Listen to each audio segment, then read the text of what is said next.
You will not testify falsely as a witness against your neighbor. Exodus 20, verse 16. Now, we could make this a fairly short video, but I won't, by merely pointing out that this commandment fails for the exact same reason that commandments 6 and 8, that is, murder and theft respectively, also fail. Perjury is a neurocultural universal.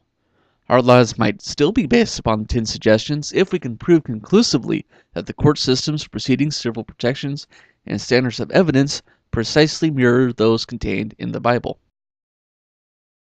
We know, of course, that this simply is not true. Our laws are based upon British common law, and if Thomas Jefferson is to be believed, the common law system predated the introduction of Christianity to the British Isles by several centuries. Our civil protections, many of which would be outright banned under a biblical theocracy, are derived from the Enlightenment principles of intellectuals such as John Locke. See the second video in this series. To say that our society is based upon the 10 Commandments is to make the absolutely absurd claim that any person does not closely adhere to the biblical principles contained therein is completely immoral and cannot be trusted to render testimony in court. If the claim, that is, if a witness lacks a religiously based code of morals, then there would be no impetus for such a person to testify truthfully, and therefore this person's entire testimony is untrustworthy.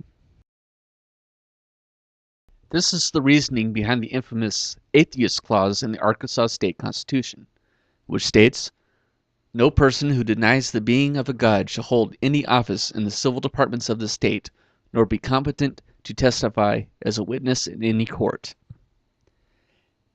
This is still happening, people. And given the absurdly large number of bigots who occupy the State House in Little Rock, I don't see them making any change to this clause anytime soon, and not without a federal lawsuit against the state of Arkansas. Remember that this is the same state that conducted the shambolic trial that falsely convicted the so-called West Memphis Three, Damian Eccles, Jesse Miskelly, and Jason Baldwin. They were charged for the 1993 murders of 3 young Arkansas boys, even though there was no evidence of their involvement, and the evidence collected at the crime scene actually exonerated them. So why are they still rotting in a prison cell? Why, because the murders are caused by Satanists, and these 3 men are Satanists. The reality, of course, is that there is no evidence to show that the murders were religiously motivated, let alone satanic in nature. Further, the 3 defendants are not Satanists. One of them happens to be a Wiccan. But there is no correlation between Wicca and Satanism. Wiccans don't even believe in Satan, let alone worship him. And of course they committed the outrageous crime of listening to Metallica and reading Stephen King and Anne Rice novels. For this they are labeled Satanists and are tossed into prison for a crime they had nothing to do with. To be fair, let's look at the state of Arkansas in 1993. This is a time frame during which the state of Arkansas, and all of the Bible Belt in general, belabored under false conceptions of the nature of Satanism, mostly brought about by one person, Mike Warnke. Let me put it to you in no uncertain terms. Mike Warnke is a fraud, and has been proven to be so. He lied about his education, claiming degrees that he never received, and the ones he does possess were awarded by unaccredited diploma mills, for which he happens to serve on the board of directors. Essentially, Warnke awarded himself his own college degrees. His entire college tenure consists of a single semester at San Bernardino Valley College, but apparently this is enough to receive several bachelor's degrees, master's degrees, and doctorate degrees. Now, to be fair, Warnke has exactly the same level of education as, say, Billy Graham. But at least Reverend Graham doesn't lie about it or fabricate phony degrees to award himself. Warnke also lied about his military record. He claimed to have had multiple combat tours in Vietnam and was awarded multiple Purple Hearts. Now, let's be perfectly honest about the situation. Petty Officer Warnke was a medical corpsman, Fleet Marine Force. He served for 6 to 8 months in Vietnam and was wounded in action. For this, he was awarded the Purple Heart. Following a single deployment, he claimed conscientious objector status and never redeployed. So let's clear the air on this one. There's nothing wrong with deploying for only one combat tour, and also nothing wrong with conscientious objector status. I'll happen to use myself as a comparison. I deployed on board the USS Vandergrift for a single six-month tour to the Persian Gulf and the Red Sea in support of Operation Iraqi Freedom. I then deployed on board the USS Ford for 6 months in Central and South America in the Caribbean Sea for counter-narcotics operations. I was forward deployed to Camp Casey, South Korea for 16 months while I was in the Army, and 2 tours of duty forward deployed to Yokosuka, Japan in the Navy. I don't have to lie about my service record or claim medals and awards that I never earned. I can hold up my head high knowing that I served my country with honor, courage, and commitment, and yet at the same time hold all due deference to my Army and Marine Corps counterparts who are subjected to constant danger in the field. But lying about one's service record in order to gain respect or other public benefit is not only morally reprehensible, it's often illegal. As for ministry credentials, Morky claims to be a member of the Assyrian Church of the East, an obscure Middle Eastern sect devoid of affiliation with any major Christian denomination. There is, of course, absolutely nothing wrong with this. Morky can belong to any church he pleases, and worship in any manner he pleases, particularly in a country that guarantees his religious freedom. But to reveal his actual ministerial credentials would harm his association with more mainstream Christians, and his fans, assuming that he still has any, would outright reject him.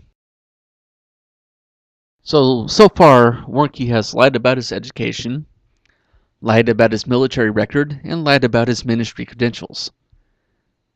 But that isn't the biggest lie. Now we come to the greatest lie he ever told and is still claiming to be true. This is a lie that has to do with the rest of his video. Warnke claimed that he was a satanic high priest who later converted to Christianity, a lie he perpetuated in his 1973 fabrication, The Satan Seller. In 1991, Cornerstone magazine conducted a thorough investigation into Warnke's ministries and found that almost everything Mike Warnke claimed about himself was either exaggerated or outright fabricated. Why is this a problem? Because from the 80s to the early 90s, Warnke was flouted on national television and media exposure with several comedy albums and videos as an expert on Satanism, and law enforcement authorities routinely consulted with Warnke to investigate allegedly satanic-based crimes. The problem was that Warnke's consultations about Satanism were as fabricated as he was. This started a satanic scare in the Bible Belt, and West Memphis was still reeling from its effect during this kangaroo court trial in 1993. Warnke fed us a bunch of baloney. We ate it eagerly, and the West Memphis Three fit every description that we were taught to believe about Satanism. The end result was that their false conviction was a foregone conclusion. Even YouTube is not immune from perjury. On October 7, 2008, a former YouTuber called VenomFangX had to issue a public apology to other YouTube users after he filed false DMCA claims, Digital Media Copyright Act, under threat of perjury, that other YouTubers had violated his copyrights to his various videos. Some of these claims were against YouTuber Thunderfoot, who of course took umbrage with such accusations and counterfiled with YouTube on his own behalf. Thunderfoot, of course, never violated VenomFangX's copyrights, nor any others for that matter. He even went so far as to offer conciliatory gestures to VenomFangX in order to amicably rectify the situation. VenomFangX ignored these gestures and filed the DMCA claims anyway, and for his efforts was urged to take the legal action of initiating a public apology for committing perjury and filing false DMCA claims. VenomFangX subsequently removed his YouTube channel. We can be certain that YouTube does not base its actions on the 10 suggestions, and neither does the United States judicial system. We do not base perjury laws on the Bible. Perjury laws are in the Bible because it is a near cultural universal. Almost every civilized society prohibits false claims made under oath in a court of law. Therefore, the ninth suggestion is debunked.